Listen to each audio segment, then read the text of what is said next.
की drug naproxen है। Naproxen जो होती है वो नेप्रोहिल, मोविबान, एट्राजिन, नेप्रोसिन, जेनोबिड इत्यादि नामों से आती है। क्लासिफिकेशन अगर देखें तो ये NSAID non steroid anti inflammatory drug है। ये नॉन नार्कोटिक एनाल्जेसिक साथ ही एंटीपायरेटिक ड्रग है। मैकेनिज्म ऑफ एक्शन अगर देखें ये काम कैसे करती है तो नेप्रोक्सेन जो होती है वो मेनली दो एंजाइम COX-1 और COX-2 होते हैं। साइक्लोऑक्सीजिनेज 1 और साइक्लोऑक्सीजिनेज 2 एंजाइम है, उन पर एक्ट करती है। ये दोनों एंजाइम जो होते हैं उसको इनहिबिट करती है और उसको इनहिबिट करके प्रोस्टाग्लैंडिन जो होता है उसको बनने नहीं देती।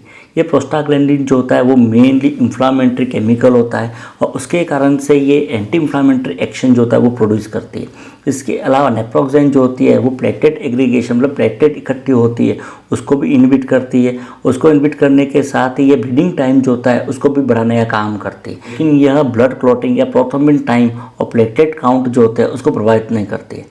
फार्माकोकाइनेटिक अगर देखें ड्रग का मूवमेंट कैसे होता है तो ड्रग जो होती है वो GIT के द्वारा पूर्ण रूप से एब्जॉर्ब हो जाती है। इसका जो पिक टाइम होता है या इफेक्ट जो होता है इसका वो 2 घंटे में इसका पिक टाइम होता है। इसका इफेक्ट जो होता है वो 7 घंटे तक रहता है। ड्रग जो होती है वो लीवर के अंदर मेटाबोलाइज होती है और एलिमिनेशन जो होता है 99% ड्रग जो होती है वो यूरिन के द्वारा एलिमिनेट होती है, बॉडी से बाहर निकलती है। इसका हाफ टाइम जो होता है वो 12 से 15 घंटे होता है। यूज़ अगर देखें कि ड्रग जो है वो क्या काम आती है, नेप्रोक्सेन जो होती है वो एंटी इन्फ्लामेटरी मतलब ये इन्फ्लामेशन जो हो रहा है उसको रिड्यूस करती है। साथ ही एनाल्जेसिक है, एनाल्जेसिक मतलब पेन और फीवर जो है उसको कम करने का काम करते हैं।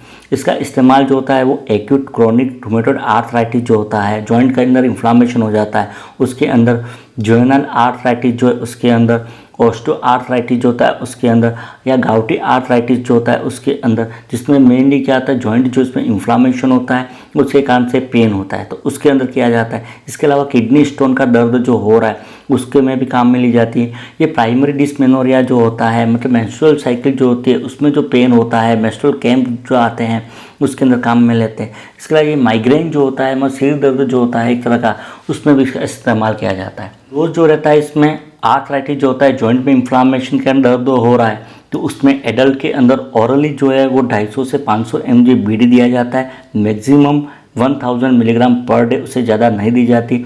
जबकि चाइल्ड के अंदर ओरल ये 10 मिलीग्राम पर kg पर डे के हिसाब से दिन में 2 बार दी जाती है।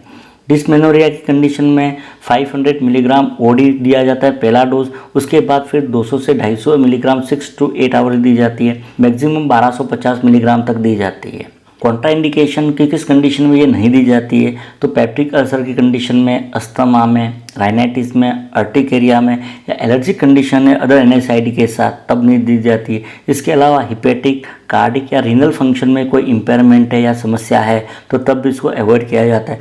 इसके अलावा प्रेगनेंसी के 3rd ट्राइमेस्टर जो होता है उसमें भी इसको अवॉइड की जाती है, तब भी ये नहीं दी जाती। कॉमन साइड इफेक्ट जो होते हैं नेप्रोक्सेन के उसमें एक तो टिनिटस होता है मतलब कानों में घंटियाँ बजना होता है, एक फ्लूट रिटेंशन होता है, शॉर्टनेस ऑफ ब्रीथ जो है वो हो सकती है, डिजीनेस हो सकता है मतलब चक्कर आने जैसा हो सकता है, ड्राउजीनेस की कंडीशन हो सकती है मतलब नींद जैसा हो सकता है, सिर में दर्द हो सकता है, एब्डोमिनल पेन हो सकता है, कॉन्स्टिपेशन हो सकता है, हार्ट बर्न मतलब सीने में जलन, नोजिया, एनोरेक्सिया भूख कम लगना, उल्टी होना। इसके अलावा एलर्जिक रिएक्शन जो है वो हो सकते हैं। कुछ सीवियर साइड इफ़ेक्ट जो है वो भी हो सकते हैं लेकिन ये कम ही होते हैं, रेयर होते हैं, जैसे हार्ट डिसीज़ होना, स्ट्रोक होना, GI ब्लीडिंग होना या पेप्टिक अल्सर होना। ड्रग इंटरेक्शन अगर देखें कि दूसरी ड्रग के साथ कैसे इंटरेक्ट करती है तो मेनली ओरल एंटीकोगुलेंट जो है उसके साथ अगर दी जाती है तो ये ब्लीडिंग टाइम जो है उसको प्रभावित कर सकती है। इसके अलावा हिपेरिन जो है उसकी डोज को ये बढ़ा सकती है।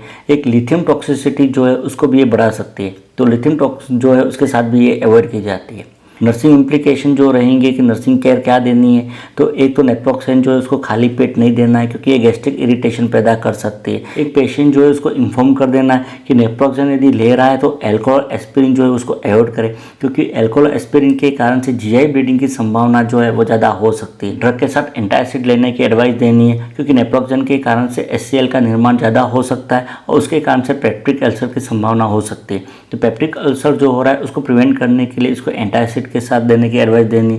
इसके अलावा पेशेंट जो इसको कहना है कि वो डेंटिस्ट के पास या सर्जन के पास जाता है या कोई सर्जरी प्लान कर रहा है तो उसके बारे में डेंटिस्ट को बता दे कि वो नेप्रोक्सेन ले रहा है।